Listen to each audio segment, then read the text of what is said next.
The Chicago Bulls had a great showing last night against the Milwaukee Bucks after an abysmal second half against the New Orleans Pelicans, restoring a lot of hope in Bulls fans over what this offense can be. We're going to talk a little bit about that game, plus we're going to go into the mailbag, all that and more right after this.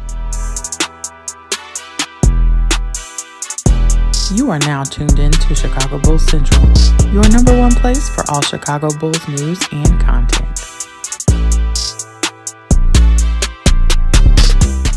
What's going on, Bulls fans? Welcome to another episode of Chicago Bulls Central, your number one spot for everything Chicago Bulls related. I'm the host here, Haize, but more importantly, you guys can follow the channel at Bulls Central Pod on every social media platform we happen to be on. With that being said, let's go ahead and get into this content for today, y'all. And it feels a lot different coming up and waking up after a win. Now, we have another game today that goes down against the OKC Thunder. We'll talk a little bit about that game.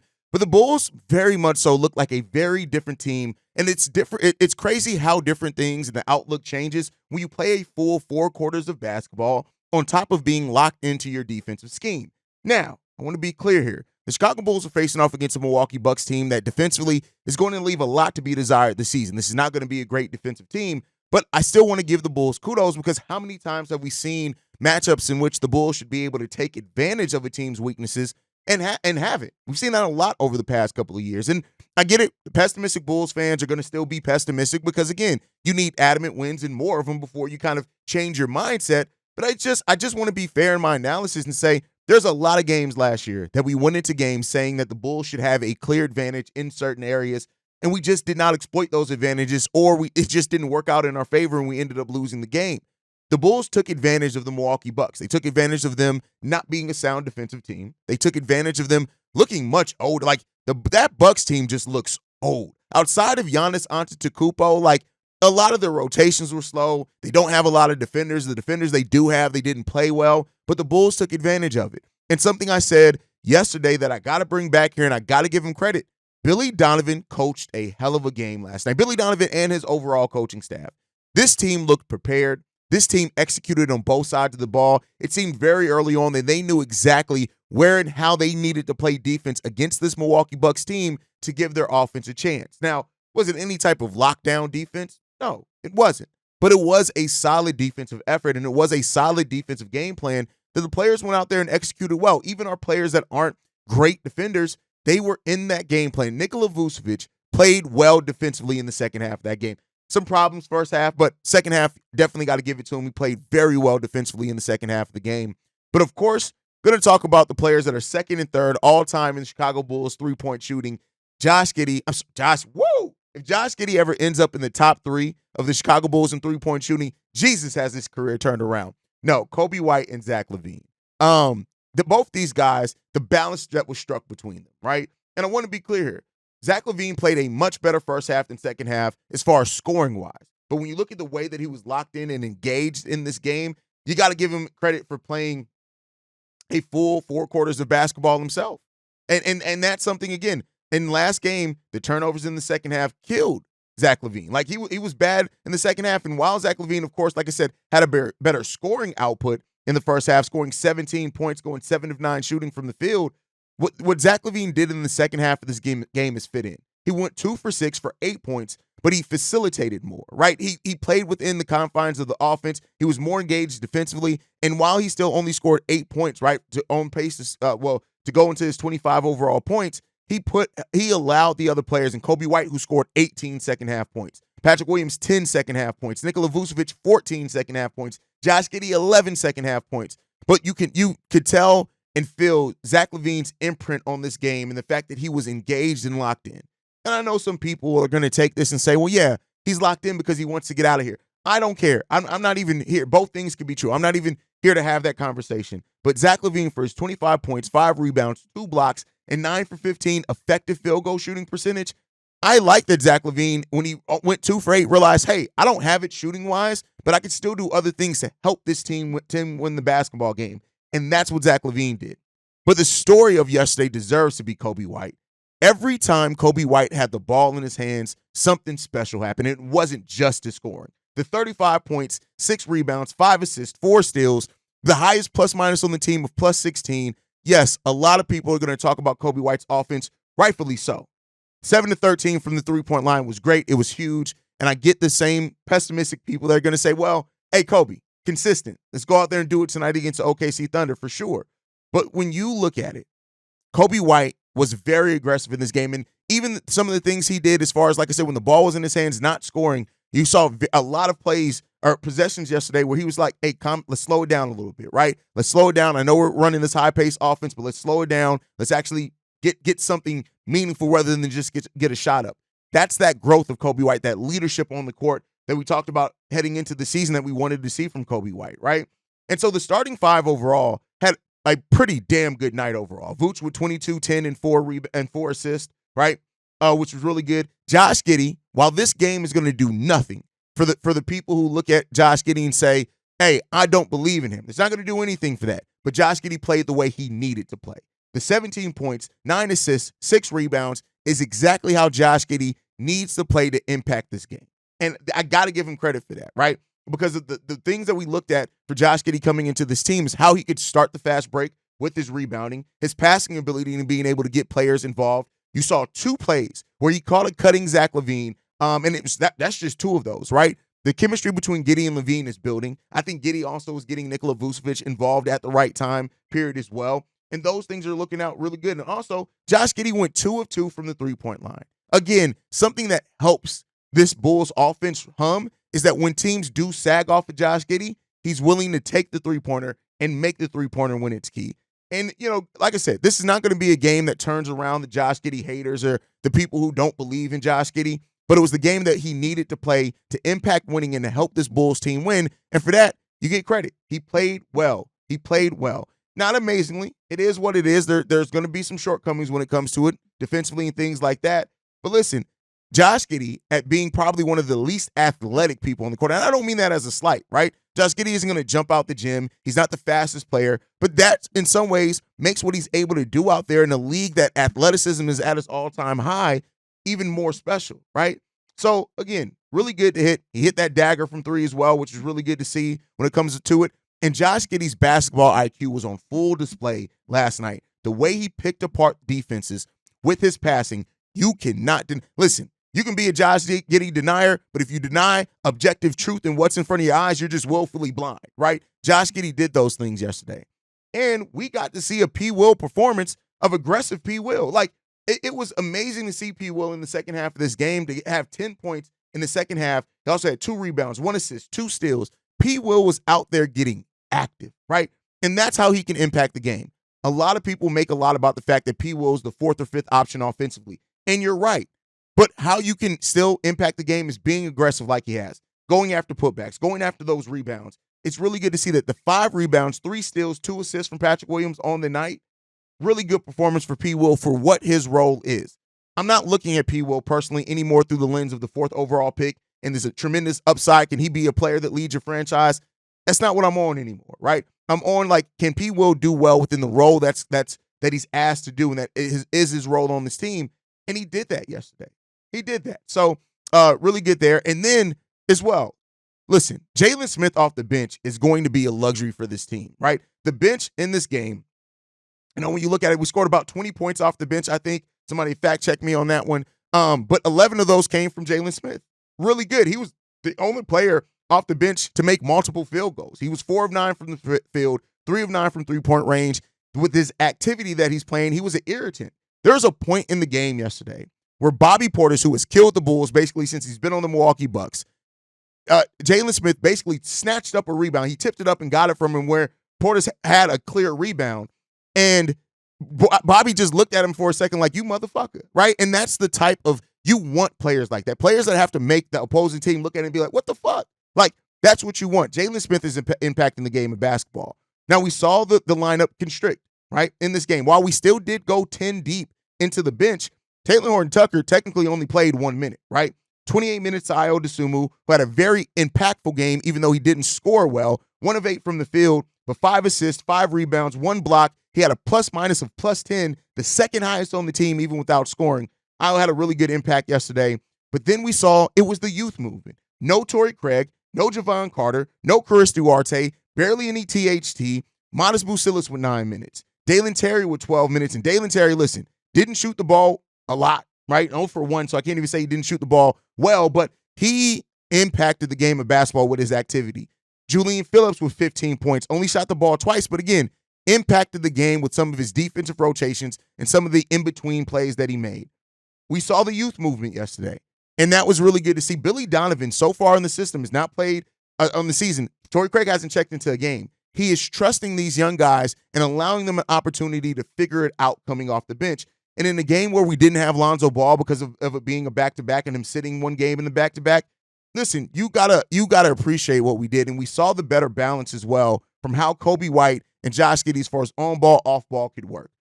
It was something special when Coby White had the ball in his hands and he just made the right plays. That's what you want to see from your player that's continuing to ascend. So overall, man, a lot of positives come in this game stylistically as well as execution-wise, and you like to see that. But the question now is, can the Bulls do it again tonight against the OKC Thunder? Now, this is a much different test for the Chicago Bulls than what they had against the Milwaukee Bucks. This is a team that can fill it up offensively, that is amazing defensively as well. You look at what they're able to do from a disruptive standpoint defensively. They are allowing 87 points per game so far through 2 games on the season. The OKC Thunder are defensive dogs, and that's just what it comes down to. This is a Thunder team that when you look at what they're able to do with bringing in Wiggins and having Alex Caruso and Cason Wallace and what that means for this team defensively, and the way that Chet Holmgren is playing as well, right?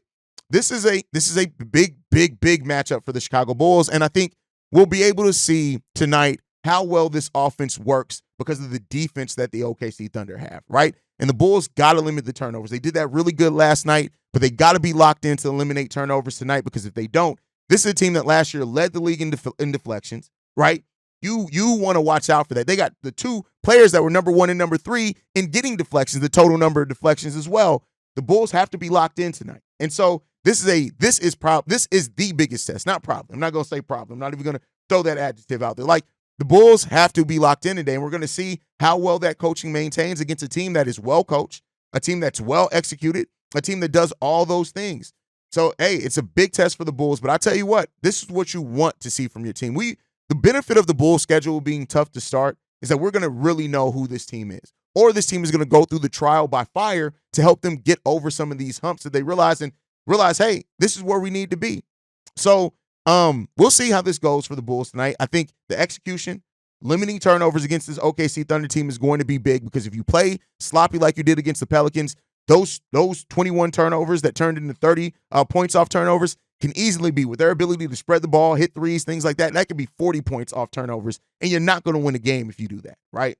So you got to limit the turnovers in the game against the Thunder. And also defensively, you got to be sound. The 2-3 zone defense that we're trying to run consistently, we were in that a lot last night. That's going to be a big thing for this OKC Thunder team, as you're trying to keep them from the middle. And I'll tell you what, Vooch, Chet, Jalen, Chet, like whoever's lined up guarding Chet, they may even try to put P. Will on. P. Will has done a really good job so far this season guarding up to center. And so we'll see what he can do against Chet tonight, but the Bulls got to be prepared. They got to be locked in. Coaching is going to be hugely important for how the Bulls play tonight. And let's see if the Bulls are up for the test. Offensively, we know what we got to do. You got to spread the ball around. You got to move without the ball. You got to do those type of things. And in the second game, the Bulls did that. So far through 8 quarters, we have 6 quarters of the Bulls doing that well. Because in the first half of the game against the Pelicans, they moved decently well off the ball. So you got to just keep doing it. It has to be made routine. And so let's see what the coaching staff does today. See how the players execute today. I'm excited about this game, and hey, it's going to be fun to watch. But with that said, it is Saturday. That means we got to get into the mailbag. This first voicemail, this one's from Brian, Washington. Hey, what up? Good morning, man. This beat from the West Side. I always got to get my call in. I was looking at your other video, man. Can't catch them live. I'll be working too hard. But I was checking your other video, man. I'll just say one thing. I always thought from the beginning of the season they were signing everybody. And when Caruso, everybody left or whatever, who was going to start, I always thought Io should start over Giddey. Because he worked hard for it. Giddey ain't earned his yet. He ain't did nothing in the end. Come in and take over and just start. You know what I'm saying? Right over back hand, you know what I'm saying? Front hand side of things to me. Shit, low key. You know what I'm saying? The black hand side, you know. But, yeah, I think Io should start. He should start. He earned that. He worked hard. He earned that. And he proved that. Giddey got to prove to us. We know what he can be capable of and what he can do, the potential, but he and Deb to just come in and like, damn, you the starter. You know what I'm saying? So, yeah. But either way, what's up? Good morning. Have a good day, man. Listen, that's a sentiment that a lot of people do share. I did the whole video on it. Should Ayo Dosunmu start over Josh Giddey? And here's what I'll say. If Josh Giddey can play more like he did last night, then no, right? You want to have the firepower of Ayo Dosunmu coming off. But this isn't even a conversation about who's the better player, right? Because I think that's where we get caught up in, and it's not always. You need balance coming off your bench. And Ayo Dosunmu, with his defensive ability, with his ability to fill it up, even though we haven't seen it yet this season, I think it's coming. I think a game like tonight against the OKC Thunder team, we could see Ayo in his offensive bag tonight, right? But the one thing that you can say, especially that's going to help be something for the people who want to see Ayo start, is that we know the chemistry between Ayo and Coby. It's there. It's really been there since Ayo's rookie year, right? And it's just gotten stronger and better as both these players' games have grown over that time. So I get it, and that sentiment is going to grow louder and louder when Josh Giddey does play bad. But like I said, I don't think last night's game really changes a lot of the opinion of people who just don't like Josh Giddey, but he did what he needed to do last night. And Ayo did as well. Ayo always going to do what he needs to do. So, we'll see what happens in the long run with these guys. And, overall, nothing's going to change in that starting lineup anytime soon. This Bulls team is probably going to make it through November before they look to do any type of changes, if they even do then. Let's hope everybody's kind of fitting into their roles better then we don't have to worry about it. But the thing is, Ayo's going to play minutes, and he's going to play a lot of minutes. And he was out there closing the last two games. And I think that that's the important part in this to look out for. Who's your closer? That's the thing. And Ayo Dosunmu right now has shown himself to be that guy that Billy Donovan trusts to close games. And I think that's something we also need to look at, because that's an important part of the game of basketball. It's who you have out there closing. It's not always just about who you have out there starting. And Ayo averaging 26 minutes per game so far for the Bulls, which would be the second highest of his career. It is what it is. Like, we'll see. Ayo's going to play a lot of minutes for this Bulls team, and we'll see how that story develops over the course of the season. But I'm not saying you're wrong. I'm just saying, hey, we'll see what happens. All right, let's get into the next voicemail. This one's from Larry. What up, Haize? Larry calling in. Yeah, I'm glad that we didn't sign Josh Giddey to the extension before the season. I want to see what happens, see how he does. And we actually now get, an unexpected piece that with Lonzo, looks like he's going to be able to play, at least in a partial sense.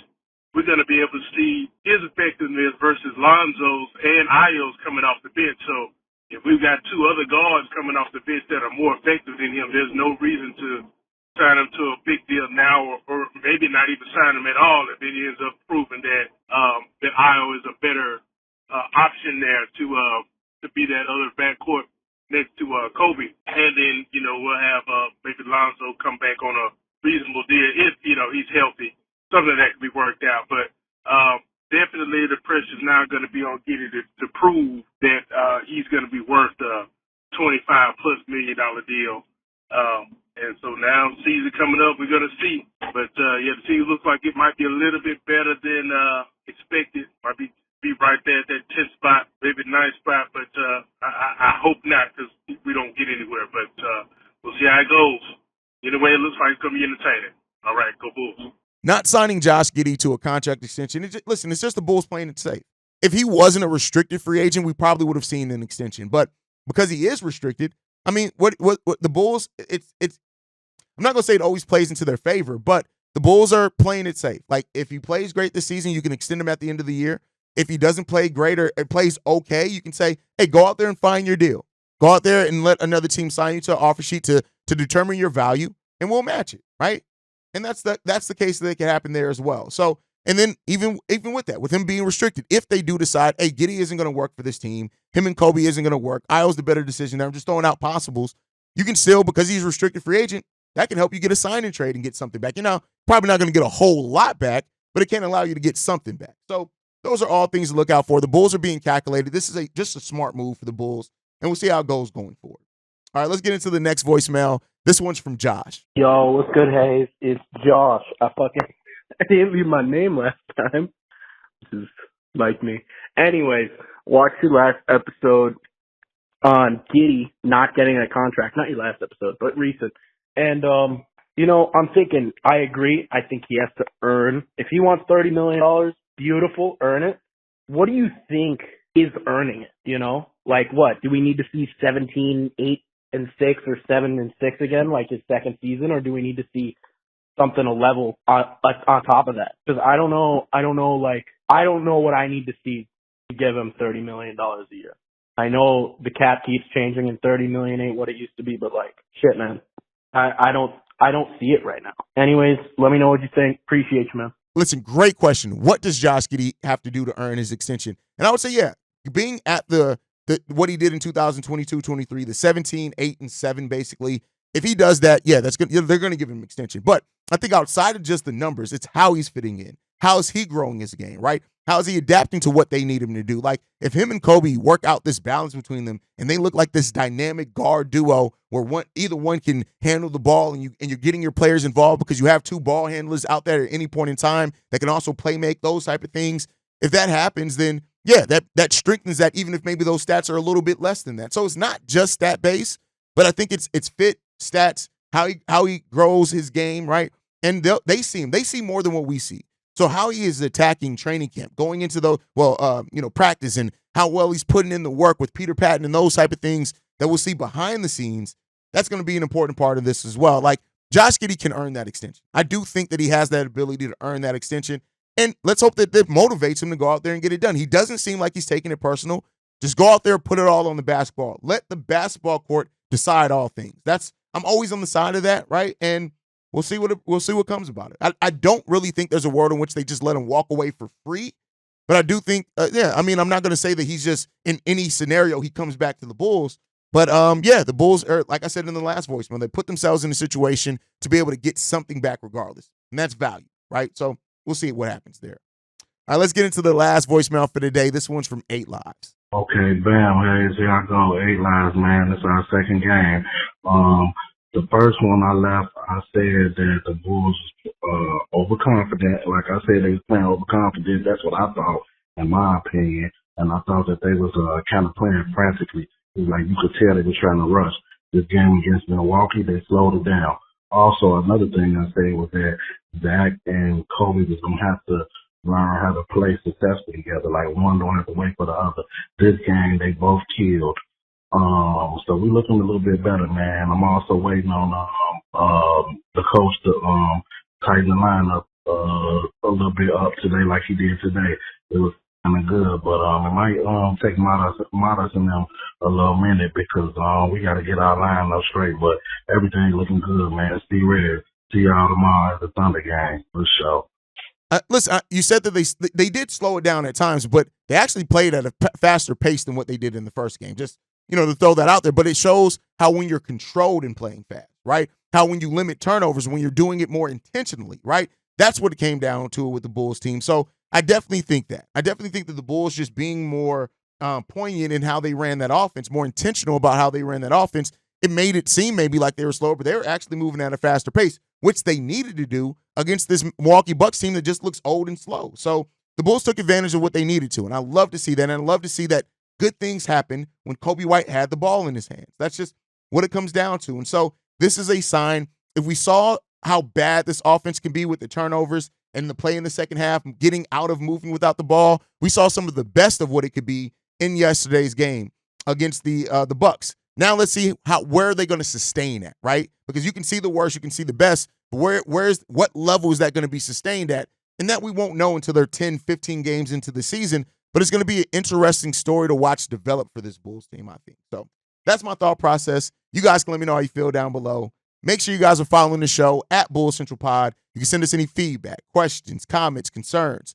BullsCentralPod@gmail.com. Lastly, if you want to leave a text message and our voicemail for the mailbag, the number to do so, 773-270-2799. We are the #1 spot for everything Chicago Bulls related, but that's thanks to you guys. And like I like to end every episode on, go Bulls. Love you guys. See red if you can, y'all. Peace. This has been a presentation of the Break Media.